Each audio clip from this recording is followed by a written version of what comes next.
C'est parti. C'est toi qui présente. Ah, bah oui, c'est mon essai. Ah oui, pardon. J'adore. Sois un peu plus offensif, mec. Bonjour, bienvenue à tous sur la chaîne YouTube de Moto Magazine. Aujourd'hui, je me retrouve avec l'ami Philippe Guillaume pour l'essai de la Vosges DS 800X Rallye. Absolument, mon cher Axel. Et tu vas me dire, j'imagine, encore un trail chinois mid-size de plus. Ah bah, écoute, surtout qu'en plus, on en débattra un peu plus tard. Quand tu prends les trucs techniques, on est sur des mêmes cylindrés, des mêmes caractères moteurs, des mêmes architectures moteurs, des mêmes partout. Sauf que, il y a de la nuance. Figure-toi que dans les grands mystères de l'Asie, petite musique de fond, fumée et dragon qui passe au ralenti. Non, en fait, on s'est demandé parfois, tu sais, il faut quand même savoir lire les fiches techniques. Et savoir lire une fiche technique de chinoise, c'est un art. Ouais, c'est vrai. Je suis entièrement d'accord avec toi. C'est un art majeur. On retrouve parfois des similitudes que le moteur A est dans la moto B, construite par le constructeur C. Ouais, c'est vrai. Et tu peux rajouter des lettres à l'alphabet. Hein. Bah, écoute, il y en a. Moi, déjà, quand je vois ce moteur, je pense d'abord à KTM, ensuite à CF Moto, et en dernier à Vosges. Parce que c'est quand même un bicylindre qui ressemble beaucoup. On s'est dit, tiens, dis donc, un bicylindre vertical, calé à 270 de 798 cm3, sortant 95 chevaux. Oh! T'as déjà entendu cette phrase? Écoute, ouais, j'ai déjà entendu. Donc, c'est toujours une nébuleuse. Non, c'est pas une nébuleuse. Bon, c'est pas une nébuleuse alors, puisque Lonsin est un fabricant de moteurs. Absolument. Que la marque Vosges est donc la brand moto de Lonsin. Mais quand même, après, on va arrêter de débattre. On sait très bien que les Chinois s'inspirent, copient. Chacun, ils copiaient. Il y a 10 ans, maintenant, ils s'inspirent. Exactement. C'est déjà mieux. Ça commence à changer. Ouais, moi, je me suis dit, tiens, encore, donc, cette phrase que tu viens d'entendre, encore un bloc 798, bicylindre vertical, calé 270, 95 chevaux, un de plus, il y en a plein les étagères. Ouais, sauf que, on a sorti les stéthoscopes, on a un petit peu regardé. C'est pas du tout les cotes d'un Rotax qui équipait les BM F800R. Ouais. C'est pas les cotes d'un KTM qui fait 88 par 65,7, KTM qu'on trouve aussi sur la CF Moto et par mystère chez Cove qui nous dit qu'ils le font eux-mêmes, mais on n'y croit pas tellement. Ouais. Et qui n'est pas tout à fait calé à 270. Non, il est à 285. Exactement. Et celui-là, par contre, c'est un 84 par 72 mm. Donc, ce sont des cotes inédites. J'ai un peu cherché dans toutes mes archives. J'ai pas trouvé ces cotes-là sur une autre production moto. Et puis, finalement, on a réussi à avoir, tu sais, quand tu poses la question aux représentants des marques chinoises, c'est pareil, hein, c'est le grand mystère de l'Ouest, tu vois, ou de l'Est. Et là, en fait, les mecs nous ont dit, bah non, c'est très simple. On a la Vosges 900. Vosges construit le moteur, construit aussi le cadre, le châssis, machin. Ensuite, ça part chez BM et la moto est habillée. Mais quand Vosges sort la DS 900X, le moteur, en fait, c'est les plans BMW. Donc, et là, ils l'ont admis, Vosges paye des royalties sur ce moteur. D'accord. Alors, combien, on ne sait pas. Évidemment, ils vont pas te le dire, secret industriel. Mais là, en faisant leur propre moteur, il n'y a plus de royalties. Donc, ça veut dire que, 1, ils savent faire et que 2, ils ont des ambitions en volume pour que les coûts de développement, parce que c'est toujours plus facile d'aller prendre un moteur ailleurs. On le voit sur tous les 700, la façon Kawasaki qu'on a sur 10 marques sur le marché. Eh bien, ils font leur propre moteur, c'est à eux.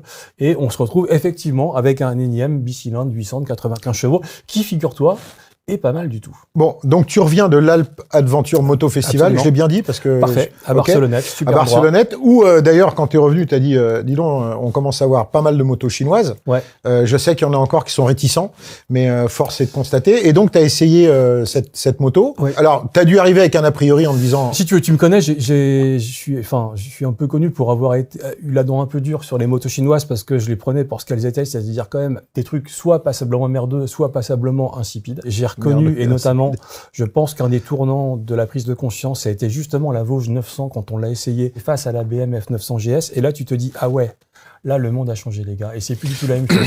Ensuite, on a essayé les CF Moto, les Cove, les Ontes, de nouveau cette Vosges. Et sincèrement, le monde a changé. Rapidement, route 21 à l'avant, 18 à l'arrière. 18 à l'arrière, 213 kg à vide, un réservoir de 24 litres, un équipement au niveau des suspensions, j'ai vu qu'il y a du Kayaba haut de gamme. C'est à la fois du Kayaba haut de gamme full réglable. Il est full réglable. Ouais. Et ce qui est intéressant, c'est que moi, la moto que j'avais, je la trouvais un peu sèche. Au début, je me dis, tiens, c'est comme un poil tape-cul. En suspension, parce que la selle allait bien. Mais dès que tu passes sur des gros chocs, ça se mettait à amortir. Donc tu dis finalement, c'est un poil raidos, mais ça fonctionne quand tu la mets en contrainte. D'accord. Ensuite, Alain Campbell, en fait, qu'on connaît tous bien et qu'on salue, lui, il avait sa moto, et comme il a un gros passé d'enduriste et de fan de tout terrain, il l'a réglé différemment. Et à un moment, on est monté sur le col du Parpaillon, qui est un endroit absolument magnifique, et il me dit, c'est quoi, prends ma moto. En fait, en 300 mètres, tu passes avec 20 bornes de plus dans les cailloux, ça tabasse moins, ça amortit. Et donc, ce sont des suspensions de qualité, ce qui est remarquable, parce qu'on sait que sur une moto, ce qui coûte cher, ce sont les périphériques de qualité. Bien sûr. Et qu'on va quand même rappeler que la moto est à 8 995 €. Tu parlais d'équipement, il est pléthorique. Alors, j'ai regardé la liste. Je crois que de toutes les motos chinoises dans cette gamme de prix, je crois que c'est celle qui a le plus grand équipement. Le plus complet. Que ça soit technique. C'est quoi? On va dire ce qu'elle a pas. Ça va être plus rapide. Déjà, en électronique, elle a tout. Les cartographies moteurs, le TFT, la connexion, mais surtout en équipement, on va dire off-road. Elle a vraiment tout ce qui est. Alors moi, je suis pas un spécialiste, mais c'est les repose-pieds pliables pour pas les casser quand tu tombes. Tu peux enlever les caoutchoucs. Oui. Elle a les crash bars. Elle a les lampes portées. Elle a le sabot moteur en alu. Donc je pense qu'en équipement off-road pour l'aventurier. Alors attention, hein, tu sais pas non plus une moto de cross. Moi, j'ai regardé l'équipement, j'ai dit ah ouais, franchement, à ce prix-là, c'est un truc de dingo, quoi. Et on va rappeler suspension de qualité, bonne position debout, guidon réglable en 4 positions. Ouais. Guidon pas trop cintré, donc t'es bien dessus. On va plutôt dire ce qu'elle a pas. En gros, globalement, elle a un accélérateur par câble, mais ça va changer. Ce qui fait qu'elle n'a pas de régulateur de vitesse. Et honnêtement, ouais, c'est très bien aussi. Elle a pas de shifter. La bulle se règle avec une vis et non pas manuellement. Pour le reste, c'est globalement à peu près tout. Elle a tout. Elle a les protections, les feux additionnels, plein de fonctions, tableau de bord TFT avec 2 modes d'affichage. Exact. 2 cartographies moteurs qui sont à peu près les mêmes, hein, on va pas se mentir. Ouais. Alors après, il y en a qui vont dire ouais, il y en a que 2, il y en a. Moi, je trouve qu'elle est super bien équipée. J'aime bien sa gueule, même si. Elle est dans. Alors sur la gueule, il y a. Elle ressemble à plein d'autres. Elle est dans le flux du marché. C'est un peu un profil de Ténéré. Il y a quand même un truc qui moi m'a frappé. Oui, parce que le tableau de bord est vertical aussi, comme sur la Ténéré. Un truc qui m'a frappé, c'est que elle a à la fois 24 litres d'essence. 24 litres, c'est une Africa Twin Adventure Sport qui est quand même un gros morceau. Et la Vosges 800, elle réussit à rester relativement fine tout en embarquant 24 litres d'essence. Ouais, c'est vrai. Qui fait plus de 500 km d'autonomie, ce qui est quand même pas mal sur un trail. Elle est garantie 3 ans. Garantie 3 ans. Ouais, ce qui est pas mal quand même, parce que d'entrée de jeu sur des motos qui sont appelées à faire du tout-terrain, machin, elles sont un peu sollicitées. Et d'ailleurs, du coup, aujourd'hui, ces concurrentes directes, c'est toute la famille des Trail 800 qui valent eux aussi quasiment 9000 balles. En gros, la Cove 800 est au même prix, la CF Moto est un peu plus chère, je crois, la MTX Rally. Elle est un tout petit peu plus Mais chère. disons qu'entre 8 et 9000 balles, t'as toute une cohorte de trail chinois qualitatifs, parce qu'il faut quand même le dire, on les a essayés et avant on partait en rigolant, là tu rigoles plus du tout, non. Au point qu'on va les ressortir toutes et puis mettre peut-être un maître étalon japonais pour voir un peu quel est l'écart. Et c'est un scoop que nous allons, Philippe, puisque le mois prochain dans Moto Magazine, on va faire le premier comparatif 100% trail mid-size chinois, parce que comme c'est le segment que les Chinois ont décidé d'investir, qui commence à faire des produits vraiment qui tiennent la route, on commence à en voir sur la route, sans jeu de mots, et effectivement on va prendre une Vistrom 800 SE en référence, en maître étalon, et on va comparer les Vosges, les Coves, les CF Moto, peut-être une QJ, on ne sait pas encore, parce que du coup maintenant le problème qu'on a, c'est qu'on a presque trop de choix. On a presque trop de choix quand on fait la liste, et on pourrait faire des numéros avec que des motos chinoises, mais c'est pas le cas. Non, on va pas faire ça. Alors, ce qui est important, c'est qu'en fait à rouler, t'as pas de surprise, elle est bien. Alors il y a des micro défauts, t'as pas de tarte congénitale gigantesque. Tu dis bon ok, le retour à la poignée de gaz quand tu coupes, c'est brutal. Il y a un petit à-coup, toi il y a pas d'enrobé comme sur une Honda ou autre.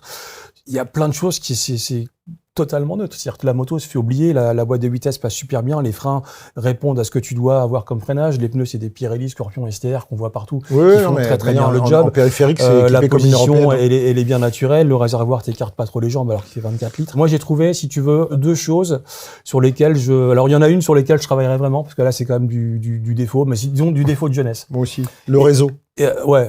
Non, mais ça c'est autre chose. On finira par ça. Et puis il y a un trait de caractère qui a du plus et du moins, ça dépend de quel côté tu le prends.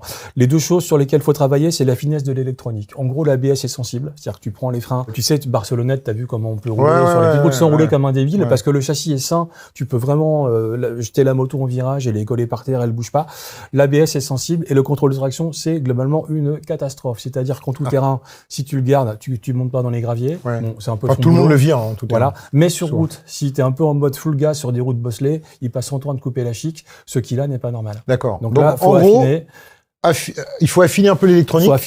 Voilà. Ensuite, un trait de caractère qui est verre à moitié vide ou à moitié plein, c'est comment tu le prends. Un moteur sympa. T'as une démultiplication, la boîte est bien, 5 vitesses relativement rapprochées et un petit gap entre la 5 et la 6. C'est cool, c'est qu'elle tire long et que tu consommes moins. Voilà. Ce qui est moins cool, c'est qu'en 6 sur départemental, les reprises, c'est pas dingue. Donc c'est plutôt un overdrive qu'une 6e vitesse. C'est pas un overdrive comme tu sais les 1150 GS où tu passais la 6, tu perdais 3000 tours, c'est pas le cas. Mais t'as quand même un gap. Voilà, on rappellera qu'à 8 995 €, garantie 3 ans, ça fait quand même réfléchir.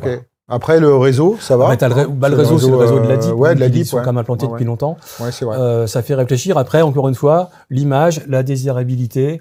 Voilà, moi, je reviens de l'Alpe Aventure. Sincèrement, on y est allé ensemble plusieurs fois. C'était un peu le salon de la GS. Ça commence à devenir le salon de la GS et de la Ténéré parce que les jeunes sont plutôt en Ténéré qu'en GS. Et dans 5 ans, ça sera Non, sincèrement, il y avait beaucoup de motos chinoises, beaucoup de CF Moto MT, par exemple. D'ailleurs, il paraît qu'il y a des stands qui sont plus gros maintenant chez les Chinois que chez les Européens. Le stand, le stand GD France, CF et Zontes était à la fois à la place du stand BM l'an dernier et plus gros que le stand BM l'an dernier. Voilà. Les temps changent, mon petit gars. Ouais, c'est là-dessus que nous allons conclure l'essai de cette magnifique trail chinois que l'on va retrouver donc dans un bientôt. On vous fera un off en live. Voilà, j'espère que vous avez apprécié ce petit débrief de rentrée. Et puis dites-nous si vous êtes prêts pour 9000 balles à prendre une moto, certes chinoise, mais qui en fait beaucoup, mais qui est chinoise. Tu vois. Salut à tous, à bientôt pour d'autres essais, parce que la saison commence. Salon de Milan dans 1 mois et demi, donc beaucoup de nouveautés. Voilà. Bisous sur le casque, prudence en Vosges et sur autre chose. Et puis voilà, toi t'es en trottinette en ce moment, Ouais, je suis en trottinette électrique. C'est super dangereux, hein. C'est plus dangereux que la moto. Maintenant j'habite en province, tu sais. Oh là là. Donc, quand je suis à Paris, je suis en trottinette. D'accord. Voilà. Tu fais du compost et tout. Ouais. Il a changé Axel Mellerin. Bonjour, bienvenue à vous sur la chaîne YouTube de Motomag. Alors aujourd'hui, je me retrouve avec l'ami Philippe Guillaume pour la présentation de la Cove 800. Pas du tout, c'est une Vosges. Mais t'étais pas loin. Tu sais que, ça me fait penser à un truc. Tu prends le mot houille et tu mets les 3/4 des grosses lettres de l'alphabet, ça fait un mot. Là, c'est pareil. Vosges 800 DS. Non, Vosges DS 800X Rally. Putain, Vosges DS 800X Rally. Ouais, c'est ça. Vosges DS. Mais regarde la taille. Ils m'ont imprimé. Je vois rien.